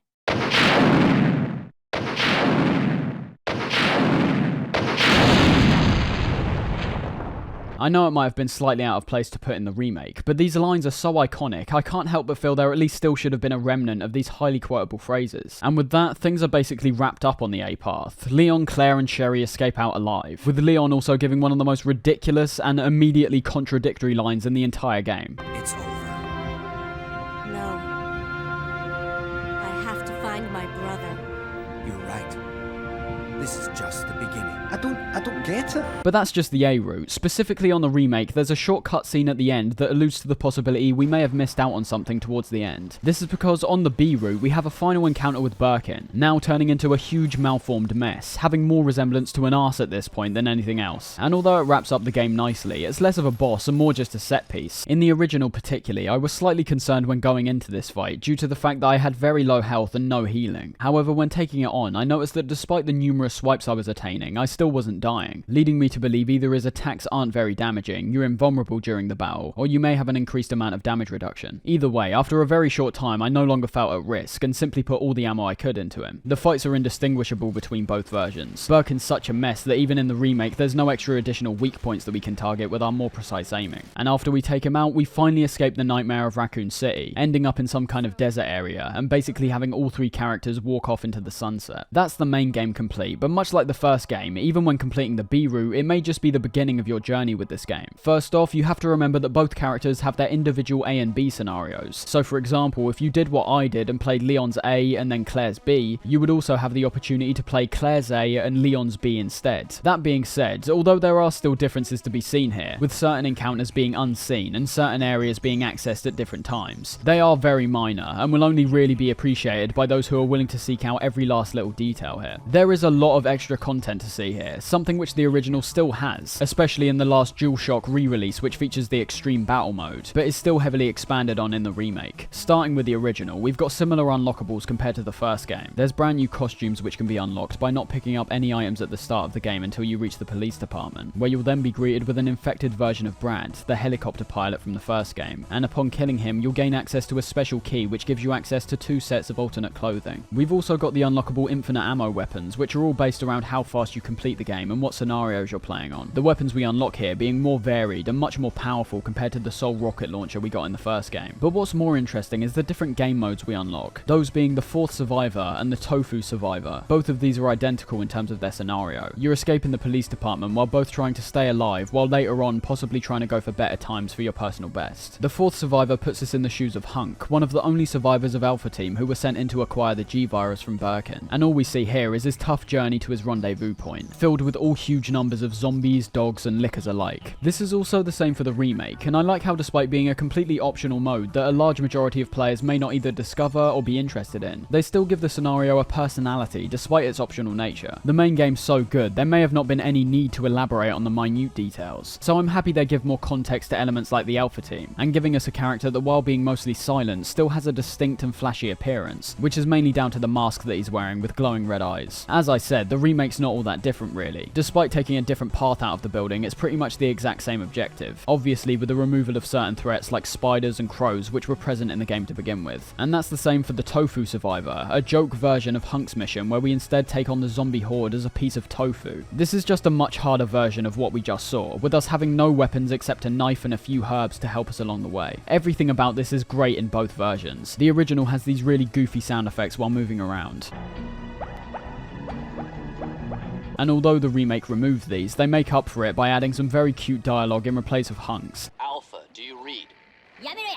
And also the major amount of wobble that we see when moving around. One thing I do think the remake does better here though is the subtle details in relation to how much damage you're taking. In the original, the tofu just gets gradually more red the more damage you take, but in the remake it stays the same colour, but instead noticeably has more and more chunks taken out of it. And not to mention the largest difference is that despite being immensely difficult either way, the remake actually lessens the blow of this mode somewhat, by leaning more on its defensive items and filling most of our inventory up with knives, aside from a few healing items at the bottom. This means that unlike the original, we're primarily escaping by removing ourselves from a grab, a big and way more helpful difference compared to the original, where because of the knife's relative uselessness would find more players completely ignoring all the enemies and simply trying to run around them. Both of these modes are more than enough to sustain players considering how expansive and ambitious the main games are respectively. But on the DualShock release, we also had the addition of Extreme Battle, being very similar to the Saturn exclusive battle mode we saw in Resi 1. The main difference here being the fact it's more based on navigating your way forward and reaching a final destination, as opposed to taking out all the threats in each individual section. The remake, however, presents a brand new set of extra modes, being referred to as the Ghost Survivors, and putting us in the roles of several minor characters we meet throughout the main story, setting all of these up with the fact these stories aren't true. It's much like a what-if scenario here. And although these are definitely welcome additions, they primarily stay in the same area the Forced Survivor mode does, not being an expansive DLC with brand new areas and mechanics, but being more focused around the challenge aspect and testing the player in some harder and more tailored experiences. No Time to Mourn has us taking control of the gun store owner, and isn't particularly the best start to these due to the fact it's so similar to the Forced Survivor, having limited supplies and a destination quite far from our starting point that we need to reach. What these do start adding though are brand new enemy types to somewhat throw the player off initially, a slow progression that we see throughout these different modes, which eventually leads to a nice culmination in the final one. Here we see the introduction of the purple zombies, being coloured completely purple and letting out a purple gas when being taken out, which could potentially poison the player outside of getting grabbed. Runaway gives the scenario of what could have happened if the mayor's daughter, Catherine Warren, survived Chief Irons. It turns out that Catherine was actually in love with Ben, the journalist, the guy who we saw be obliterated by Mr. X, with her mission being another one where we need to go to the police department and release him from his cell. This one, No Time to Mourn, and the Forgotten Soldier, which you're seeing here, also all have these candy machines which we can find, containing 3 items that may all be essential to your survival, but only giving us the chance to pick one, being quite a difficult choice that the player may need to think about for a bit, and one that's definitely tuning into multiple players' playstyles, giving us options like a chance to escape with some defensive items, or going for raw aggression with more ammo. The Forgotten Soldier is the same affair as everything else here. We're reaching our way to a destination through hordes of enemies, with this scenario being about the Forgotten Soldier Ghost, who needs to escape the collapsing labs and reach the nearby train. The only one of these which truly takes on a different concept is No Way Out, playing as the sheriff we see die at the start of the game, and having to survive against waves of enemies in this tiny convenience store. I really like how it presents all of the ideas from the previous modes into this tight, intense nightmare, having a measured progression to begin with before things become swiftly chaotic, introducing the purple zombies from No Time, the highly resistant pale heads from Runaway, and the armoured zombies from Forgotten Soldier to create a swiftly chaotic situation. Now I said this was a wave-based mode, but it doesn't explicitly tell you this, instead giving you a figure at the top of the screen indicating how many zombies you have to kill until you win. Starting off, you'll find that every 10 or so zombies that you take out will result in a small breather, where you can either pick up one of the many backpacks which could be lying on the ground, containing essential survival items, or perhaps to reorganize your inventory or heal. Almost every weapon in the game is given to us here at some point, and it's key that we use these at necessary times, and are also accurate if we want any hope at surviving this mess. Key ones to look out for would be weapons like the Spark Shot, working great in taking out the pesky pale heads and armoured enemies who are more resistant to your bullet-based weaponry. And also of course the rocket launcher, something that will inevitably get you out of a tight scrape if you find yourself overwhelmed. Essentially a weapon-based version of the zombies we see carrying fuel containers on their backs, which we can explode to deal damage over a large area. It's also worth knowing that each weapon has no ammunition outside of what's already being held inside the weapon itself, increasing the stakes even more due to the fact the only weapon that has infinite ammo is our dinky pistol at the start, that while not being entirely useless, becomes almost unusable as we enter the latter stages of this mode. Overall, all the new game mode additions here are great. They introduce brand new elements that are solely exclusive to them, which surely will entice more players to experience them, and as they're all based around challenges and not one-time experiences, there's also a larger amount of replay value here, which is getting added onto a game that already has a remarkable amount of replay value. Reaching the end of Resi 2, reflecting on my experiences with both versions of this game, I have to say that while not being miles better than the first, simply because of how high that bar already was, it's definitely a sequel that stays close to the series' roots, while at the same time expanding a large amount of facets that push the franchise forward. It not only stacks up to the first game, but also excels in spots that we occasionally saw it struggle with. There's a larger focus on giving all the characters and bosses we meet a more fleshed out personality. Yawn, for example, may have been a memorable fight, but most players aren't going to see the fights we have with them as anything apart from a battle against a big snake. Meanwhile, in Resi 2, we have these fantastic setups for our bosses, witnessing the almost heartbreaking deterioration of William Birkin, and frequently seeing him reappear, much like Mr. X, to instill these figures more as a nemesis and not just a boss. It appears that fans and critics also felt the same way too, praising Resi 2 for its leaps in terms of graphics, gameplay, audio and atmosphere, still catching some flack for the somewhat clunky controls that, as I mentioned earlier, I found to be much less less of an issue this time round. But as a whole, Resi 2 was yet another triumph for Capcom and the Resi franchise as a whole.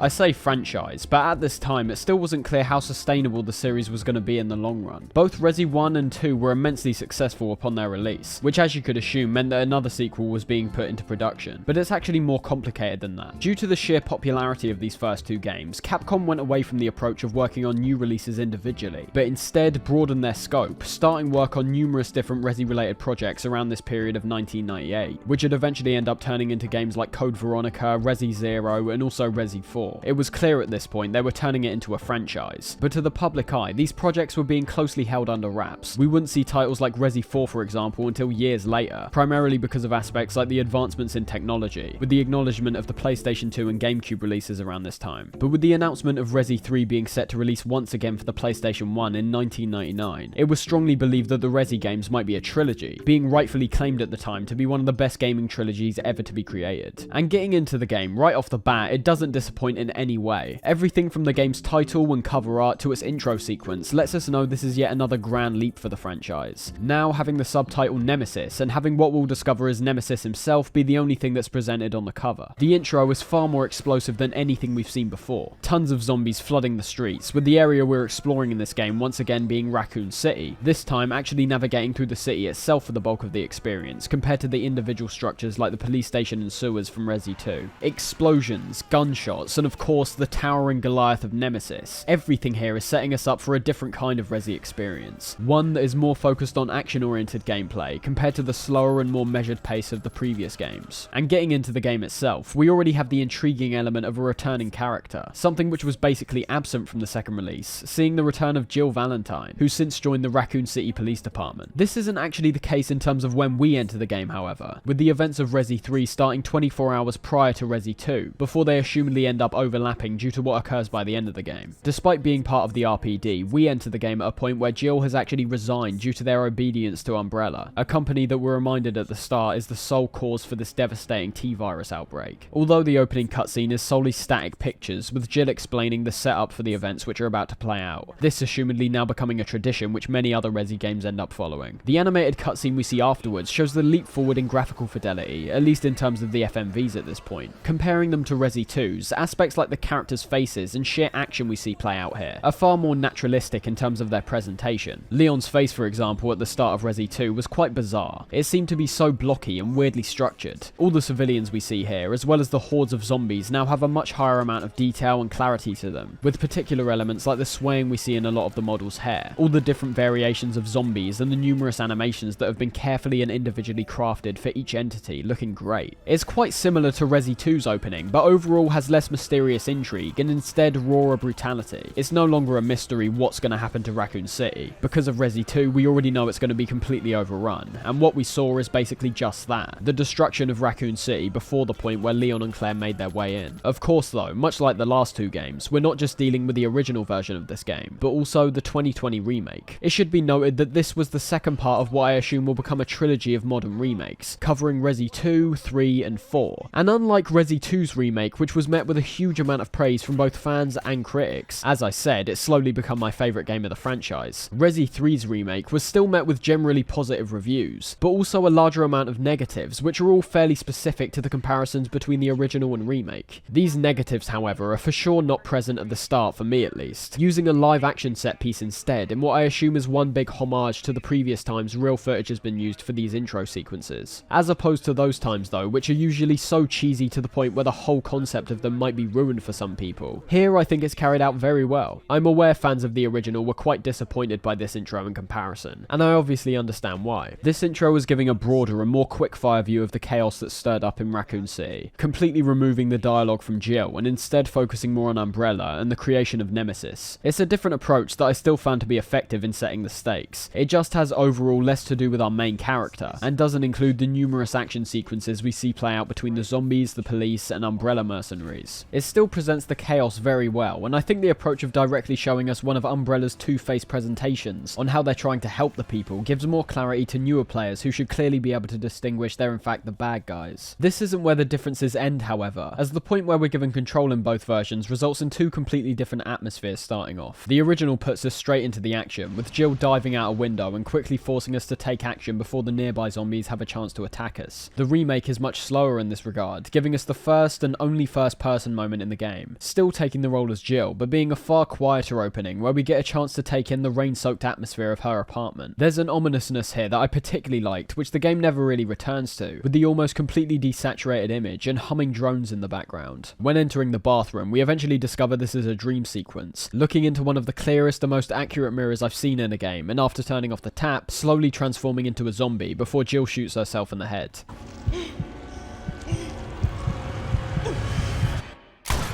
That's another interesting aspect which differs from the original. The dialogue Jill delivers here while walking around and looking at things like the TV makes it clear she's unaware of the chaos going on outside, being more focused on leaving Raccoon City within the next few days. In both versions, we're being put directly into Jill's thoughts. It's just the fact that in the original it's setting us up with a warful mindset of taking the fight to the zombie hordes outside, whereas in the remake we're witnessing everything with the same amount of shock and surprise that Jill does.